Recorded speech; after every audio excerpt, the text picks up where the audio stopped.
Ternyata Ahok masih dendam ke Anies Baswedan. Kalau kita melihat seluruh daerah ya, provinsi-provinsi yang ada di Indonesia ini, DKI Jakarta ini kan adalah tertinggi APBD-nya dari semua provinsi. Sejak kepemimpinan Anies dari 2017 sampai sekarang, hampir tidak ada satupun sesuatu yang membuat Jakarta itu menjadi berubah dari apa yang sebelumnya.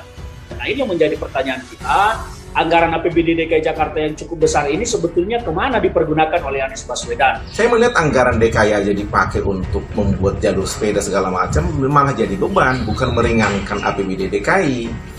Saya menjadi terkesan ini hanya untuk kepentingan hobi begitu. Mumpung sedang ada kelompok ini dan masuk dalam kelompok itu, ya sudah.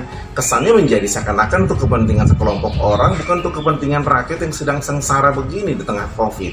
UMKM aja tidak ada diberikan dana dari DKI, munculnya dari APBN, bukan dari APBD, tetapi dana 800 juta untuk tubuh sepeda. Selain harganya fantastis, juga tidak menyentuh hati, tidak menyentuh perasaan masyarakat. Segudang janji untuk Jakarta ternyata hanyalah janji semata. Berjuta impian Jakarta ternyata hanyalah impian di siang bolong.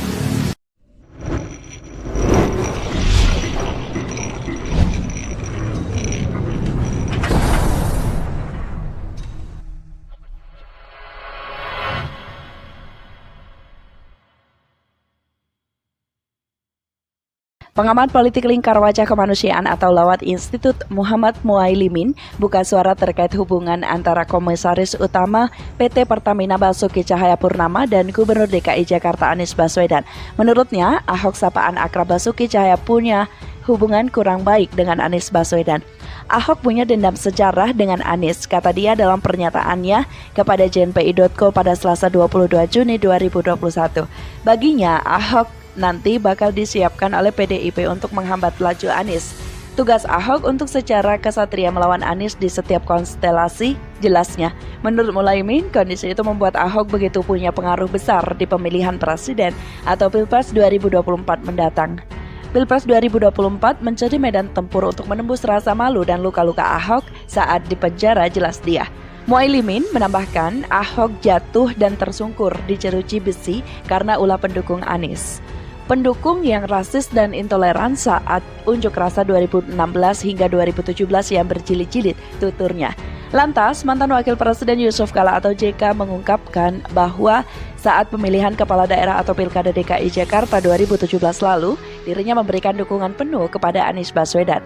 Bahkan JK sempat meminta persetujuan dari Ketua Umum Gerindra Prabowo Subianto dan Presiden PKS saat itu Sohibul Imam. JK meminta persetujuan kepada kedua ketum untuk mengusung Anies di Pilkada 2017. Saya yang mendukung dia, Anies Baswedan jadi calon gubernur. Ya, itu benar, ujarnya dikutip dari JNPI di Jakarta pada Senin 14 Juni 2021. Malam-malam atau 12 jam sebelum penutupan, saya telepon Pak Prabowo dan Ketua PKS. Semuanya setuju, lanjutnya. JK menjelaskan dukungan terhadap Anies Baswedan agar menjadi Gubernur DKI Jakarta dilakukan karena apabila Basuki Cahayapurnama atau Ahok terpilih maka ibu kota Jakarta akan terpecah.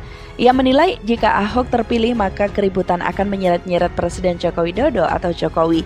Ada bahayanya, mohon maaf kalau saat itu Ahok yang menang, ribut ini bisa-bisa kena akibatnya juga ke Pak Jokowi, tegasnya.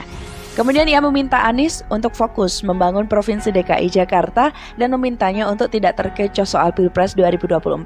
Saya bilang ke Anies Baswedan, jangan bicara pencapresan sekarang, bangun saja dulu Jakarta agar tidak macet, tidak banjir, bersih, dan sebagainya, pungkasnya.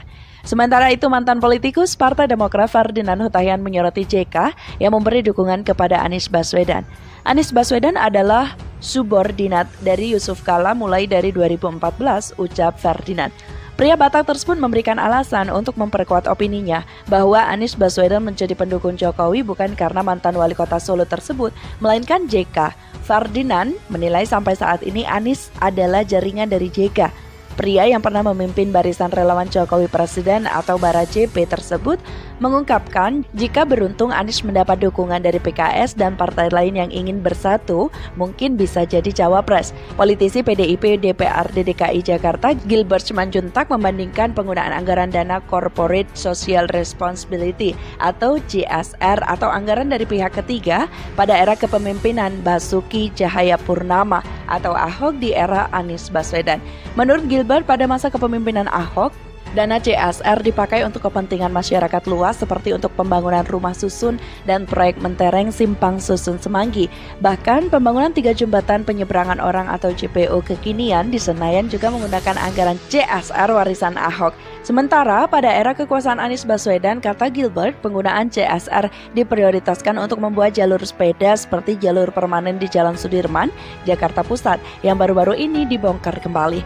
Lebih lanjut, Gilbert mengatakan pembangunan jalur sepeda permanen di Sudirman itu bahkan dilakukan diam-diam oleh Anies Baswedan dan jajarannya. Tidak ada pembicaraan dengan DPRD DKI Jakarta terlebih dahulu. Diketahui keberadaan jalur sepeda permanen yang menelan anggaran hingga 13 miliar rupiah itu terancam dibongkar lagi. Wacana itu mencuat karena adanya polemik jalur khusus ini yang muncul setelah Gubernur Anies Baswedan berencana menambah jalur sepeda di Jalan Tamrin khusus untuk pengguna road bike. Jadi bakal ada jalur sepeda 2 di sepanjang kawasan ini, jalur sepeda permanen untuk pesepeda biasa dan jalur lainnya khusus road bike. Pembagian jatah jalur sepeda ini dinilai beresiko menimbulkan konflik sosial antar pengguna jalan sehingga diusulkan agar jalur sepeda yang sudah ada dibongkar saja. Gilbert mengaku pihaknya sepakat jika jalur sepeda permanen itu dibongkar lagi karena jalur sepeda itu bukan kebutuhan untuk masyarakat luas, melainkan hanya untuk sekelompok orang saja.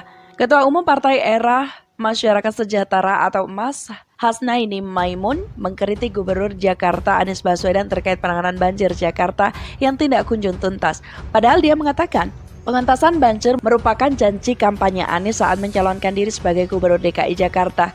Hasnain berharap pemimpin DKI Jakarta pada masa mendatang mampu membebani Jakarta dari permasalahan banjir. Sebab menurutnya saat ini masyarakat sudah jengah dengan persoalan itu. Ditambah janji-janji manis akan mengatasi banjir kerap disampaikan sewaktu para pemimpin tersebut kampanye ketika pilkada. Hasnaini berulang kali menyoroti penanganan banjir DKI Jakarta oleh Anies dan pemimpin lainnya di DKI, apalagi kediamannya di kawasan Kemang, Jakarta Selatan masih terus terendam banjir dikala hujan lebat mengguyur. Jika dia juga sempat mengirim karangan bunga bernada sindiran terhadap Anies ke Balai Kota DKI Jakarta akibat tidak puas dengan penanganan banjir. Semoga pemimpin ke depan yang memimpin ibu kota negara ini jangan menebar janji-janji palsu kepada masyarakat kalau tidak dapat direalisasikan, katanya. Hasnaini juga kecewa dengan Anies yang tak kunjung mengundangnya duduk bersama guna menyelesaikan banjir Jakarta.